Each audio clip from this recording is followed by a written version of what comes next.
All righty. San Diego Sports Leader, this is the Mighty 1090. I am Darren Smith from the back patio of the Peoria Sports Complex. We'll take a break from all the exciting Cactus League action to talk a little bit of college hoops. 19-10, that's the regular season. That's the record for the Aztecs. San Diego State is going to roll into the Mountain West Conference Tournament, take on Fresno State. They finished 11-7 in conference play. Pretty good for first-year head coach Brian Dutcher. Always welcome on the Mighty 1090. Dutch, Darren Smith, good to talk to you. Hey, great to be back with you, Darren. Appreciate it. Done with the regular season. Before we go on and start previewing the Mountain West Conference Tournament, just a quick reflection on the first full season for you as a head coach. You know, it's been pretty good. It's pretty gratifying. You know, the kids worked hard all year. You know, the injury bug bit Trey a little bit, and I think that hurt us a little bit in the conference. I was hoping we were more in a position to fight for a title down the stretch with 4 of the last 6 at home, but that didn't happen. We put a great 6-game stretch together and ended up finishing 4th place. You've seen everything in your college basketball career, Dutch, and obviously you have the bloodlines, the pedigree to be a head coach. But that said, you dealt with so much, the injuries, as you mentioned there, not just injuries to key players, a little bit of conflict early on in the season, the stuff with Malik Pope having to miss a game, the game against San Jose State. I mean, boy, they really tossed a lot at you there in that first season. That's all part of it, Darren. If it was just basketball, everybody would be wanting to coach. It's all that other stuff you have to deal with. And you know, it's not that hard. I mean, it's a challenge at times, but I feel like all this preparation I've done got me ready for these moments. Well, 6 straight to wrap up the season, Dutch. As you said, I know it's easy to look at the standings. Like, how do you, through what lens do you view the season now? Through the way you finished it, or you look at it as a whole and say, 19-10, and think about some of the games from earlier on this season? I guess at this point, it's all about how you finished and how you're heading into postseason play. Yeah, absolutely. It's all about momentum. And the only way we're going to the NCAA tournament is to find a way to win 3 games in Vegas this weekend. And so we're trying to ride that wave of positive momentum, to have a couple of good days of practice, to make sure they stay focused, and then head to Vegas and see if we can catch a hot hand and go on a 3-game win streak. Brian Dutcher joining us on the Mighty 1090. Dutch, for me, again, just outsider looking in, I don't know that you felt flip, of a switch, the proverbial flip of the switch, or if you felt like there was a turning point. But just for me, it was the Vegas game, 94-56, what you did offensively, what you did defensively at home. That was the second game of the 6-game winning streak to wrap up the regular season. Did you feel like there was a moment where your season turned around that got you on this roll heading into postseason play? You know, I don't think it's surprising that all this went along with Trey Kell coming back into the lineup, for those last 6 games. And the way he's played has been spectacular. I think he's got like 56 or 7 assists to 3 turnovers in the last 6 games.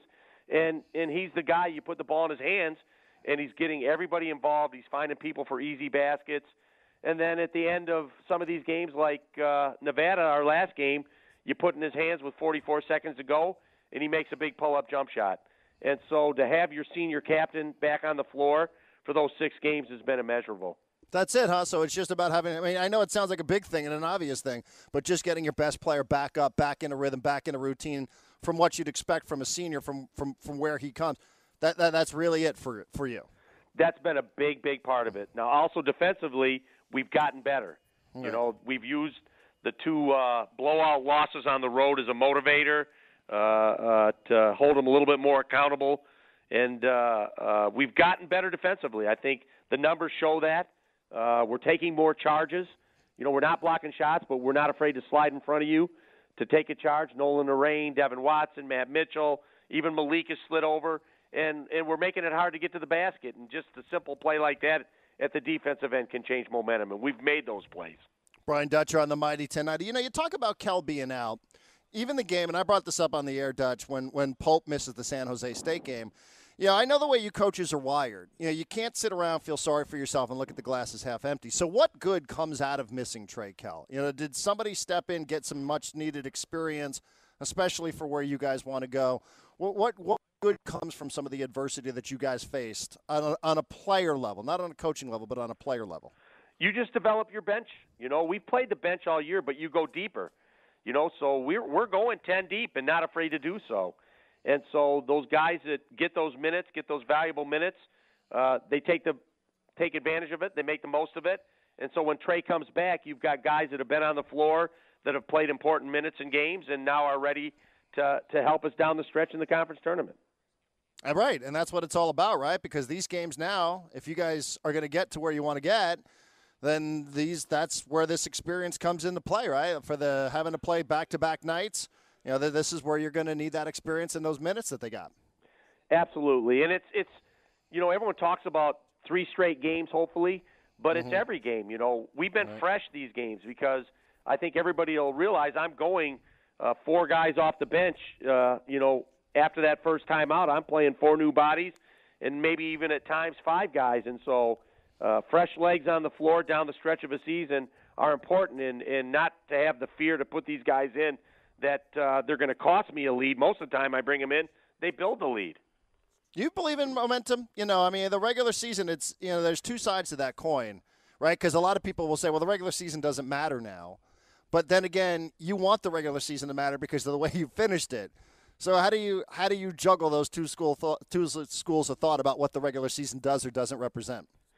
The only one that assured themselves anything in the regular season is Nevada. I think they put a season together, regardless of how the conference tournament goes, that they're going to be an NCAA tournament team. For the rest of us, the other 10 teams, this regular season is all preparing us for these 3 games in Vegas. And I think there's 6 or 7 teams capable of winning the conference tournament and getting the NCAA tournament bid that way. So you'd say the regular season was great for Nevada. The rest of us fought along. We made improvements. We tried to adjust our teams, and all for this moment for these 3 days in Vegas. You think there are 6 teams in the Mountain West that could win your conference tournament? Absolutely. I 100% believe that. Really? Yeah. Go ahead, name them. Boise, obviously, finished second. Right. New Mexico's on a heck of a run. They finished 8-1 at home this year and play a style different than everybody. They press, they run. Fresno State had a wonderful year. They're 21 wins on the year and capable of winning it. Wyoming had 2 first-team players on their team. They finished in 6th or 7th place, and they had 2 first-team all-conference players. So you go to the tournament with those numbers, and then there's always the wild card, a team that's struggling right now, which is UNLV, but they're playing on their home floor. So if they can get any momentum, if they can get by that first game with Air Force, I'd love to see a Nevada-UNLV game in that second game. All right, that was good. That was well done. Good job out of you. Of course, the Aztecs would make that list as well. How do you convince your guys that they really are? I read a little bit about this. I know you've told this to your team. How do you convince them that they're the best team in the Mountain West Conference? Because I haven't been telling them just this week they are. I've been telling them for 2 or 3 weeks they're the best team in the conference. And they just have to play like that. And so once we got the momentum going, we beat Wyoming and UNLV at home decisively. We played really well. Then we got our first 2 games on the road that we've won back-to-back games on the road in a while. And then you finish it with beating number 2 and number 1 in the conference on your home floor. And that's momentum, and that's believing you are the best team. And I said after the game, I went up to the press conference, and my 3 seniors were up there, Cam Rooks, Trey Kell, and Malik Pope. And to watch them at the table together, you wouldn't have known if we won or lost the game. They were so emotionally just flat or businesslike.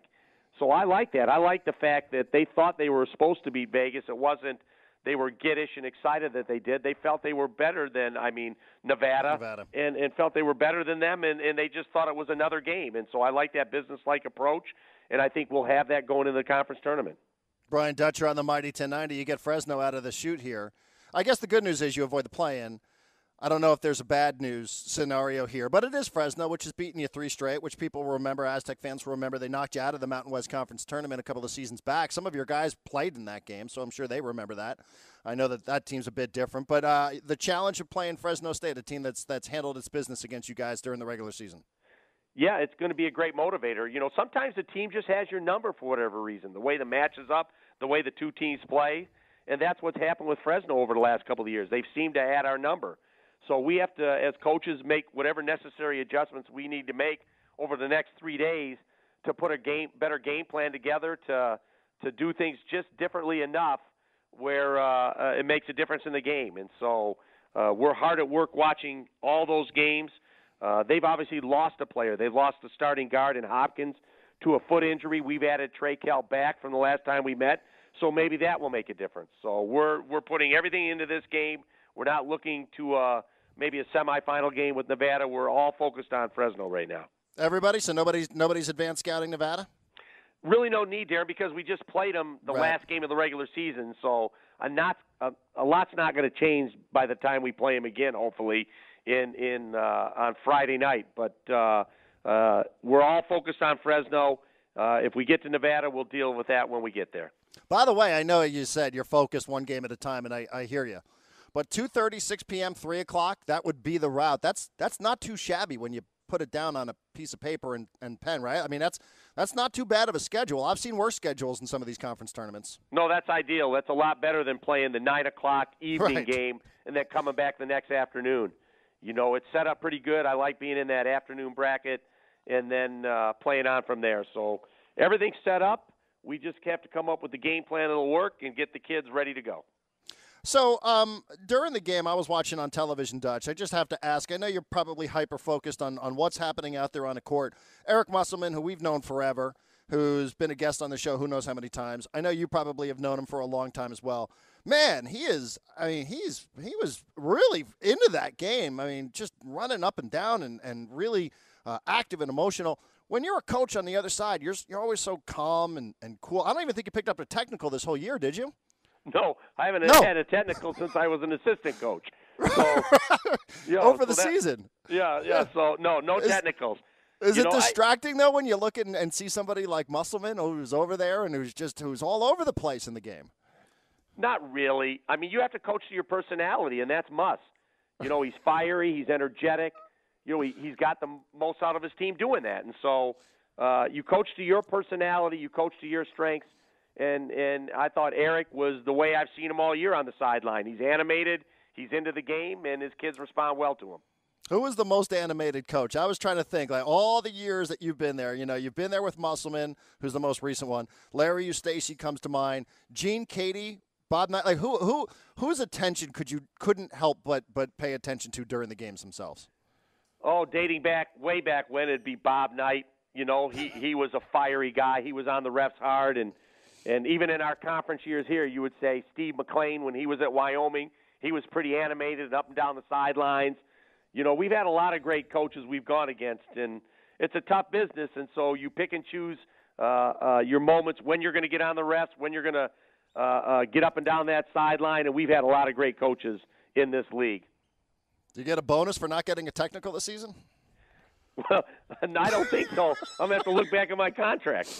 Yeah, I know. You got to figure that out. I wonder what the incentive was. I figured you would be anxious to get that first one as a head coach out of the way. I figured you'd get that on early in the season. I think that's part of being around this league as long as I have, and you know what refs that you can talk to in what way.